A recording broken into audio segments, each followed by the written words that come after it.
Ashamaa harka fuunee ilmaan Oromoodhaa jirra jirtu bakkuma jirtan nageenyi kiyyaa isin qaqqabu isiniin jecha akkasumas daawwattootaa fi kabajamtoota kottaa Oromoodhaa jirtu bakkuma jirtan nageenyi kiyyaa isin qaqqabu. Maal taatarree hirmaannaan keessan akka duraatii miti daawwattoota kiyyaa laaftanii jirtan isin malee maalan qabaree walaa jajjabeessinu subscribe qofa goonee wal jala taa'uun faayidaan qabu walaa jajjabeessinu isiniin jecha Oromoo koo har'aan tana barumsi an qabadhee dhufee xinnoodha barumsa xinnoodha garuu tarii isin fayyadinaa jedheetiin qabadhee isinii dhiyaadhe warroonni beektan akkuma beektanitti ka isinitti hin tolin dhiisaa ka isinitti tole irraa fayyadama kanuma isiniin jedha dantaa kiyya yookiin baachuu qaba malee waan namatti tolee toluu dhabaates an waan Oromoof ta'u kamiifuu taanaan waan isin fayyadu hojjechuu irratti uf duuban deebu isiniin jedha ani ilmi Oromoodha. Kanaafuu barumsi har'a qabadhee dhufe liinkii miidiyaa garagaraa kan isin fayyadamtan akkamitti Facebook keenya irratti goonee karaa namni Facebook keessan keessa yoo seene irratti dhukaasee keessa seene kan akka YouTube chaanalii fa'a salphamatti isin argachuu danda'u yookiin isin hordofuu danda'u kan biraas kan akka Snapchat, Twitter fi WhatsApp, Line kanaafi kan kana fakkaatan hedduun isaa akkaataa liinkii isaa fuudhanii Facebook gubbatti baafattanii haala salphaadhaan namni keessa seenee isin hordofuu danda'u isin garsiisa eessallee deebina na wajjin turaa isiniin jedha osoo gama barumsa kennaa isin garsiisa kanatti hin dabariin warroonni YouTube chaanalii kiyya subscribe hin goone subscribe qofa godhaa yaa Oromootiyya subscribe gochuudhaan mallaqa wayituu isin hin gaafatu subscribe godhaa harki fayyaa isin haa ta'u urmii dheeradhaa walaa gargaarru kanaafuu na jajjabeessaa amma argutti jirtani aappii Oromoo kana Oromoo aappii isa jedhu kana kaayoon kiyya Oromummaadha waan Oromoo urgaa'u malee waan Oromummaa irraa fagaate hallayyatti haa dhidumu yookiin hallayyatti haa kutu jedha qilee haa seenu wanti Oromoof hin taane kanaafuu Oromummaadha kan Rabbi irraa badhaane. YouTube keessa seenee isin garsiisaa na wajjin turaa chaanalii kiyya subscribe gochuu hin dagatinaa isiniin jedheera amma gama Facebookaas hin dabarsaa daawwattootaa fi kabajamtoota ilmaan Oromoodha. Jara keessa seenneetiin jirraa Facebookni kiyya barsiisaa aappii jedha gaafii na gaafachuu barbaaddan yoo jiraate na gaafachuu dandeessan.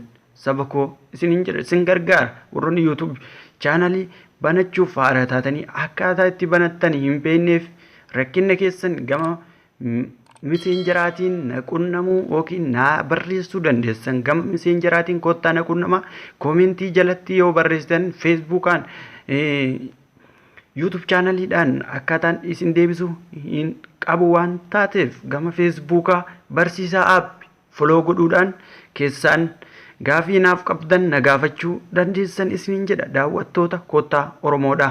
Kanaafuu waan narraa barbaachisu hamma dandeettii kiyyaatiin Oromoo gargaaruu irraa uf duubas hin deebu kaayoon koos Oromummaadha. Akkasumas aappii amma isin garsiise kanas guyyaa tokko aappii itti fayyadamtanii irraa gammaddanii ta'uu isaa hin oolu waggaa 100 har'aas taanaan anas urmii adeeressu isinis Rabbiin nama bilisoomu Rabbii nu haa godhu isiniin jedha amma karaa keessa seennuun akkanatti oloomna siyyoor abaawoti iddoo jettu tana irratti dhukaasna yeroo asirra dhukaasnee haala kanaan nu ba'a irra ol deemneetiin ammoo iddoo kana irratti kunoo iddoo argaa jirtan kana iditi iddoo jettu tokkoffaa irratti argamtu kana irratti dhukaasna yeroo haala kanaan dhukaafnee baay'eetiin jira mee kana dileet irraa godhu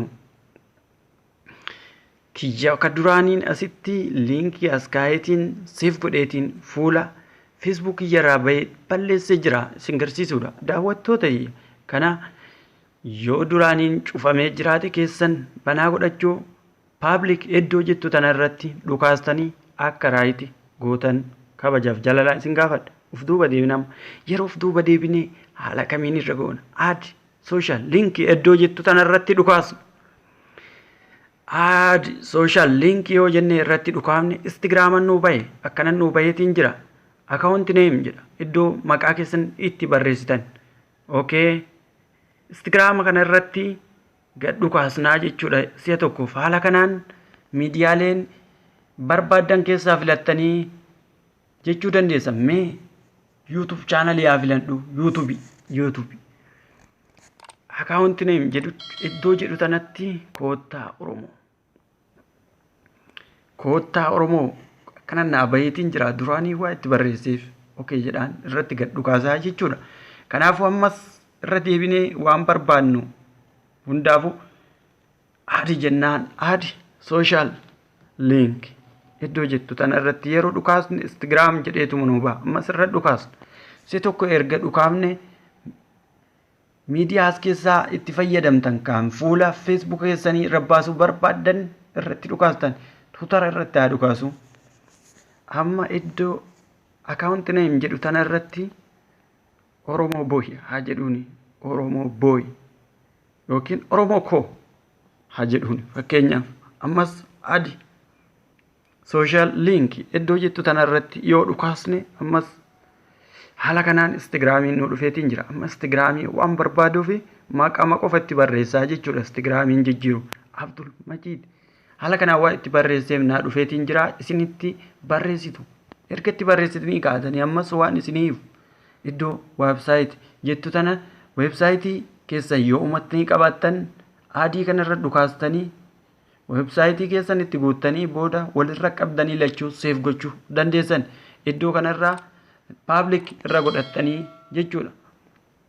Amma save godhanna fuula Facebook keenya irratti adii ta'eetiin jira. Namni kamiinuu Facebook keenya keessa seenee haalataniin nu argachuu danda'a. Linkis akka amma maqaa itti barreesse kana linkii YouTube keessan viidiyoo copy gootanii asirra godhachuu dandeessan. Mee Facebook keessa seenee sin garsiisa.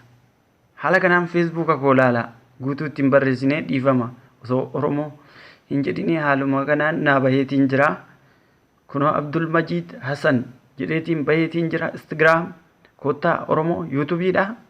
Kunis Twitteriidha. Maqaa guutuutti hin barreessine sa'aatii dheeraa akkanatti hin gaafanneedhaaf jarjare dhiifama isiniin jechuu barbaada. Warroonni Facebook follow gochuudhaan gaafii qabdan gama messengeraatiin na qunnamuu dandeessanii na gaafachuu dandeessan jechuu kiyya.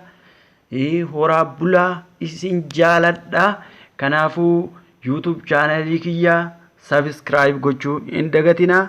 Aappii Oromoo jedhu kanas Rabbiin nama galma gahee aappiin kun aappii originaalas haa ta'u nama aappii kanas hojjetee Oromoo kana waa hundaanuu addunyaa beeksisa Rabbi haa godhu jedha du'aa naaf godha. Galatooma horaa bulaa isiniin jedha irra deddeebi'e.